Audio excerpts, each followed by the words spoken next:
Greater Noida expressway पर 10.30 kilometre पर बना एडवेंट अंडरपास जून से वाहन चालकों के लिए खोल दिया जाएगा। इसके शुरू होने से 7 से ज़्यादा सेक्टर और 5 गांव की कनेक्टिविटी बेहतर हो जाएगी। वहीं अंडरपास का 98% काम पूरा किया जा चुका है। इसी के साथ थीम पेंटिंग की जानी है और बाकी फिनिशिंग का काम अंतिम चरण में है। वहीं नोएडा वासियों को बेहतर कनेक्टिविटी के लिए ये अंडरपास बनाया जा रहा है। इसके बॉक्स पुशिंग टेक्निक से इसे बनाया गया है। इसके निर्माण में 46.86 करोड़ रुपए खर्च किए जा रहे हैं। 630 मीटर लंबा ये अंडरपास 4 लेन का बनाया जा रहा है। हालांकि इसका निर्माण 31 मार्च 2023 तक पूरा होना है, लेकिन अब इसे जून में खोल दिया जाएगा। देश की सबसे स्मार्ट टाउनशिप में से एक IIT-GNL की इंटीग्रेटेड इंडस्ट्रियल टाउनशिप में मकान और दुकान पाने का सपना जल्द पूरा हो सकता है। जहां इस टाउनशिप की पहली रिहायशी और कमर्शियल स्कीम लाने पर IIT-GNL की बोर्ड ने मोहर लगा दी, तो वहीं दिल्ली मुंबई इंडस्ट्रियल कॉरिडोर के अंतर्गत दादरी के पास लगभग 747.5 एकड़ में इंटीग्रेटेड इंडस्ट्रियल टाउनशिप बसाई गई है। ये पूरी तरह से एक स्मार्ट टाउनशिप है जो कि plug and play infrastructure and automatic solid waste management system से लैस है। वहीं DMIC और ग्रेटर नोएडा प्राधिकरण का संयुक्त उपक्रम DMIC integrated industrial township greater Noida limited ने DMIC integrated industrial township greater Noida limited ने इस टाउनशिप को विकसित किया है, जहां हायर इलेक्ट्रॉनिक्स, फॉर्मी मोबाइल जैसे कई कंपनियों ने यहां पर निवेश किया है।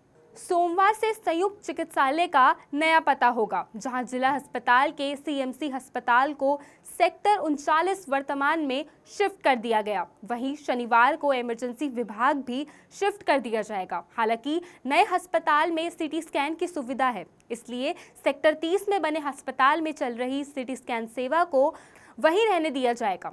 सेक्टर 30 को खाली बिल्डिंग में चाइल्ड PGI के विभाग शिफ्ट होगा। दरअसल सेक्टर 30 में बनी इमारत चाइल्ड PGI के लिए ही बनाई गई थी। इसके लिए 2012 में संयुक्त चिकित्सालय को सेक्टर 30 PIG की इस इमारत में शिफ्ट किया गया था।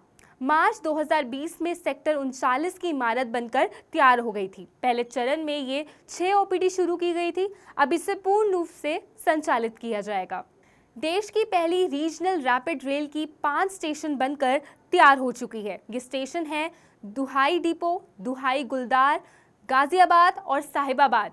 वहीं दुहाई डिपो से साहिबाबाद स्टेशन की दूरी 17 किलोमीटर है। ये फर्स्ट फेज है, जिस पर जून 23 से रैपिड DX चलाने का टारगेट है।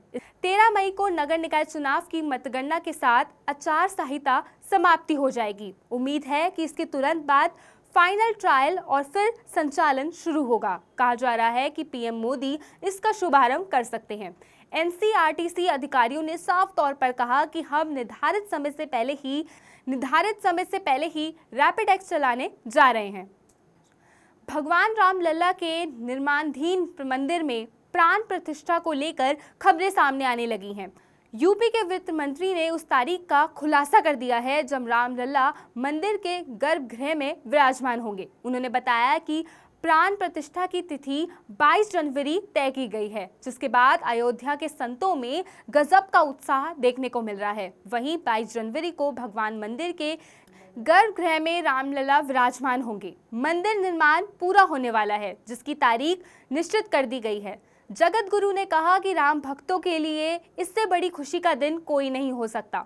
राम मंदिर के लिए अनेक राम भक्तों ने कुर्बानी दी है, उन राम भक्तों का भी सम्मान होना चाहिए। इसी के साथ प्राण प्रतिष्ठित की तिथि 22 जनवरी 2024 निश्चित की गई है। यूपी में कोरोना बेहद घातक नजर आ रहा है, जहां सुबह आई रिपोर्ट में 24 घंटे में 462 नए मरीज मिले हैं। सबसे ज्यादा चिंताजनक बात यह है कि शुक्रवार के बाद लगातार दूसरे दिन प्रदेश में 4 संक्रमितों की मौत की खबर है। फिलहाल प्रदेश में एक्टिव मरीजों की संख्या 2998 है। वहीं 716 मरीज रिकवर भी हुए हैं। अभी भी सबसे ज्यादा संक्रमित लखनऊ और गौतम बुद्ध नगर में है। महोबा को छोड़कर राज्य के सभी 74 जिलों में कोरोना फैल चुका है। इसी के साथ डराने वाली बात यह है कि इस दौरान 35 मौतें भी हो चुकी हैं। हालांकि डॉक्टरों का मानना है कि इनमें से ज्यादातर मौतें गंभीर बीमारी की चपेट में आ रहे लोगों की हुई हैं। यूपी में लखनऊ, कानपुर, रायबरेली, बहराइच समेत 63 जिलों में आंधी बारिश का अलर्ट जारी किया गया है। 40 से 50 किलोमीटर प्रति घंटे की रफ्तार से हवाएं चल सकती हैं। कानपुर, लखनऊ में सुबह से बादल छाए हैं। शुक्रवार की बात करें तो मुजफ्फरपुर में सबसे ज्यादा 7.8 मिलीमीटर बारिश हुई। वहीं शाहजहांपुर 31 डिग्री तापमान के साथ सबसे ठंडा रहा। वहीं अब 2 मई तक आंधी तूफान चलने के आसार हैं।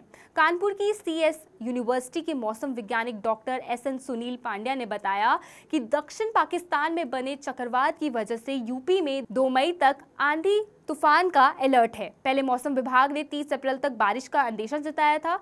अब तेज हवाएं, आकाशीय बिजली के साथ बारिश होने की संभावना बनी हुई है। भगवान राधा कृष्ण की भूमि वृंदावन में मर्यादा पुरुषोत्तम श्री राम का जन्मोत्सव धूमधाम से आज मनाया गया। 3 दिवसीय रामनवमी उत्सव का शुभारंभ गुरुवार से हुआ। वहीं अभिषेक के बाद भगवान राम, सीता जी और लक्ष्मण जी का श्रृंगार किया गया। करीब 2 घंटे तक अभिषेक और श्रृंगार करने के बाद प्रभु की पहली कुमारती की गई। कुमारती यानी भगवान की नजर उतारी गई। इसके बाद प्रभु को तरह तरह के बनाए गए व्यंजन के भोग अर्पित किए गए। शाम के समय भगवान राम की सवारी हनुमान जी पर विराजमान कर मंदिर परिसर में निकाली जाएगी।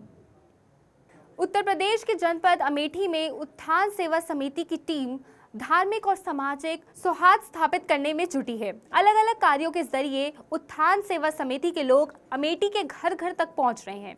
बीते दिन सर्दियों में कंबल के साथ दीपावली पर घर घर दिए और साड़ियां पहुंचाने वाली उत्थान सेवा समिति के कार्यकर्ता अब घर घर रामायण बांटने की कवायद कर रहे हैं। वहीं रामचरितमानस ग्रंथ को पहुंचाने के साथ साथ उत्थान सेवा समिति के कार्यकर्ता अयोध्या में हो रहे भव्य राम मंदिर निर्माण के प्रसाद और प्रभु राम की तस्वीर भी लोगों तक पहुंचा रहे हैं। बिना भेदभाव के हर घर तक उत्थान सेवा समिति की ये किट पहुंच रही है। इस पहल को लेकर लोगों में काफ़ी खुशी है। वहीं संस्था के लोगों का कहना है कि धर्म, संप्रदाय और मजहब की एकता के लिए कार्यक्रम किया जा रहा है। काशी में गंगा पुष्कर मेले में प्रधानमंत्री नरेंद्र मोदी ने काशी आने वाले दक्षिण भारतीयों से वर्चुअल संवाद किया। इस आयोजन में आंध्र प्रदेश, तमिलनाडु, तेलंगाना, कर्नाटक और केरल के लोग भी शामिल हुए। वह केंद्र और प्रदेश के तमाम मंत्री भी इस मेले में श्रद्धालुओं के बीच पहुंचने वाले हैं।